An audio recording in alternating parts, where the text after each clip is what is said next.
ہم معصومانہ سوال جب ان سے کرتے ہیں کہ بتائیں کہ جب مولا علی کوفہ شفٹ ہو گئے، دارالخلافہ انہوں نے کوفہ شفٹ کر دیا، اور مولا علی وہ ہیں کہ جو 3 خلفاء کے ساتھ نائب کی حیثیت سے رہے اور چوتھے نمبر پہ خود خلیفہ بنے، کوئی حدیث کو چھپی رہ گئی تھی تو ان تک تو پہنچ گئی، تو جو 5 سال کوفے میں مولا علی رہے، تو وہ جو 5 سال 12 ربیع الاول کا دن آتا تھا، اس میں جو مولا علی جلسہ کرواتے تھے کوفے کی بڑی جامع مسجد کے اندر، اس میں مہمان خصوصی کون ہوتا تھا؟ یہ آگے سے کہیں گے ہیں یہ کرتا ہے سوال جی، اس نہیں ہوئے گا جو تسی اے کر کے ساڈے عشق نو چیلنج کرو گے، پھر اسی تے انج پوچھاں گے کہ مولا علی جو ہے وہ نعت کس سے پڑھواتے تھے کوفے کی جامع مسجد میں، تو آپ کو چہرہ لٹکا کے کہ جی اس زمانے سے کچھ نہیں سے ہوتا۔ تو جو کام اس زمانے میں نہیں ہوتا تھا وہ آپ شروع کر کے اور اس کی بنیاد میں باقی تمام مکاتب فکر کو گستاخ ڈکلیئر کریں، اور جب جوڈیشری میں بات پیش ہو یعنی ہماری عدالت، تو کہیں کہ نہیں جی ہم تو اس سے مستحب سمجھتے ہیں، اگر کوئی نہیں کرتا ہم اسے کوئی گستاخ نہیں کہتے۔ تو سر پھر آپ یہ شعر جگہ جگہ لکھ کے کیوں لگاتے ہیں؟ نثار تیری چہل پہل پر ہزاروں عیدیں اے ربیع الاول، سوائے ابلیس کے جہاں میں سبھی تو خوشیاں منا رہے ہیں۔ یہ جو میلاد ہے نا، میلاد شریف، اس میں جو بہت زیادہ رونقیں ہوتی ہیں، جو بہت زیادہ بندوبست ہوتے ہیں، بہت زیادہ اہتمام ہوتے ہیں، ان محافل کو آپ کسی روایتی محفل کے ساتھ نہیں جوڑ سکتے۔ یہ جو لفظ میلاد ہے نا، یعنی حضور کا آنا، میلاد ایک انقلاب کا نام ہے۔ میلاد کا مطلب یہ ہے کہ میلاد سے پہلے حالات اور تھے، اور جب حضور کا میلاد ہو گیا تو پھر حالات اور ہو گئے۔ میلاد سے پہلے کی دنیا اور تھی، اور میلاد ہوا تو پھر دنیا بدل گئی، حالات بدل گئے، افکار بدل گئے، سوچیں بدل گئی، نظریات بدل گئے۔ میلاد سے پہلے لوگوں نے اپنے باطن پر بوجھ بنا لیے تھے، ذات پات کا جھگڑا تھا، الجھاؤ تھا۔ یہ میرے ساتھ کیسے بیٹھ سکتا ہے؟ سوال ہی نہیں پیدا ہوتا، یہ تو چھوٹی برادری کا ہے۔ اس شخص کی حیثیت کیا ہے؟ یہ میرے قریب آ جائے۔ یہ میلاد سے پہلے کی بات تھی، یہ رنگ تھا دنیا کا۔ کچھ لوگ بیچارے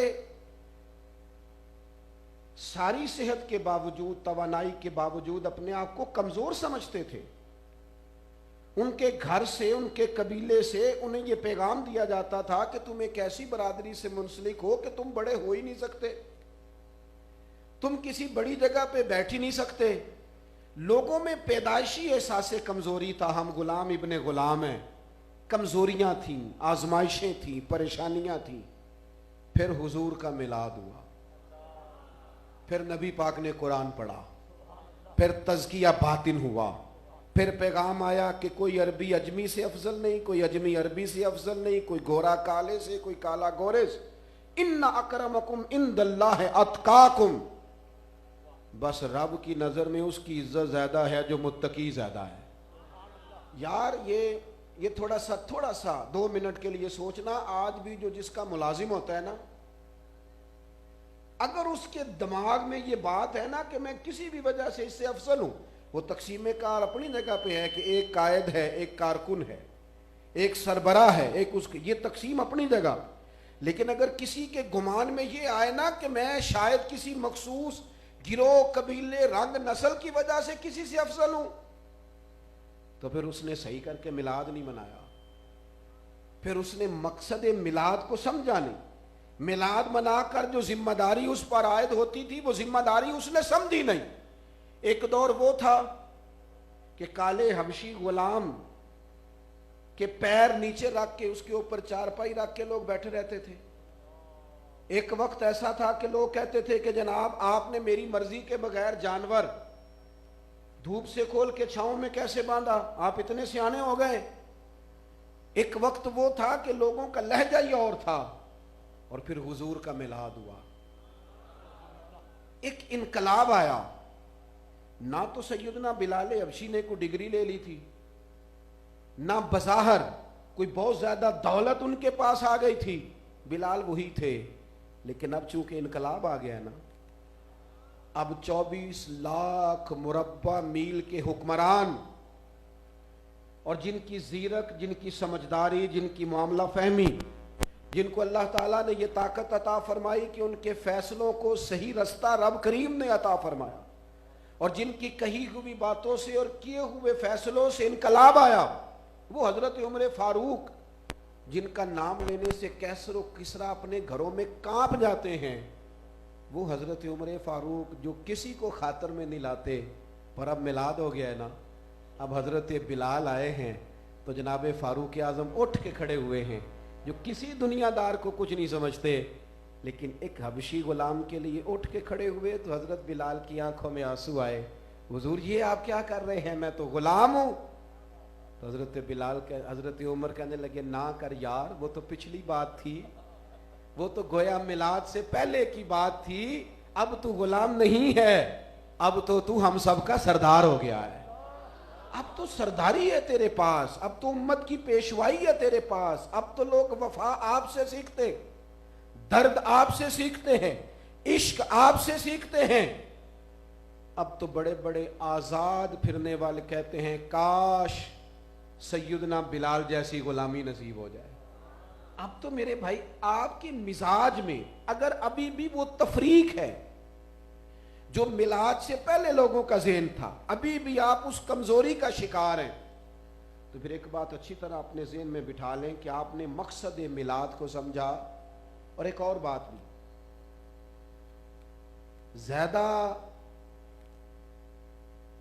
وہ شخص برائی نہیں کرتا جو اپنی برادری کو بڑا سمجھتا ہے، زیادہ زیادتی وہ کرتا ہے جو اپنی برادری کو چھوٹا سمجھتا ہے، زیادہ ظلم۔ مجھے ایک بات بتاؤ،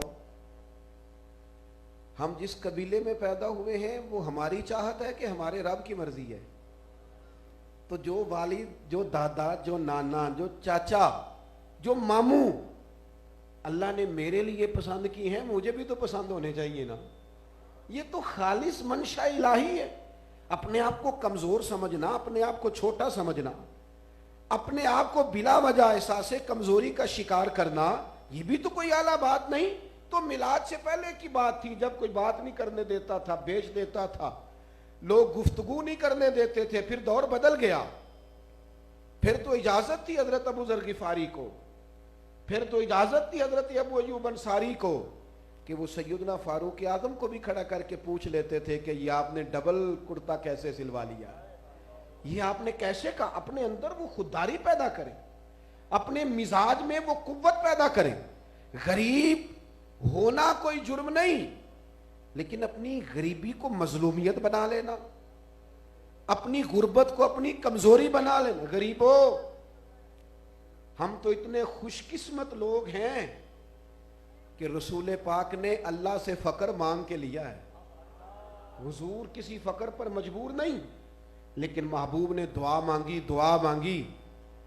اللہ کے محبوب علیہ السلام اللہ کی بارگاہ میں عرض کہتے ہیں اللہ ایک دن کھانا دینا اور ایک وقت کا فاقہ دینا، اور میں چاہتا ہوں جب تو کھانا دے تو میں تیرا شکر ادا کروں، اور جب تو فاقہ دے تو پھر میں تیری بارگاہ میں التجا کروں۔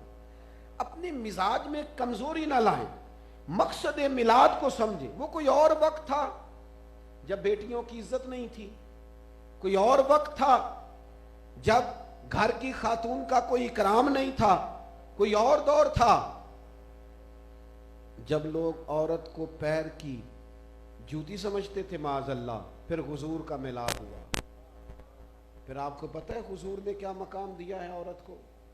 اللہ کے محبوب فرماتے ہیں جس نے نکاح کر لیا نا، اس نے اپنا ایمان محفوظ کر لیا۔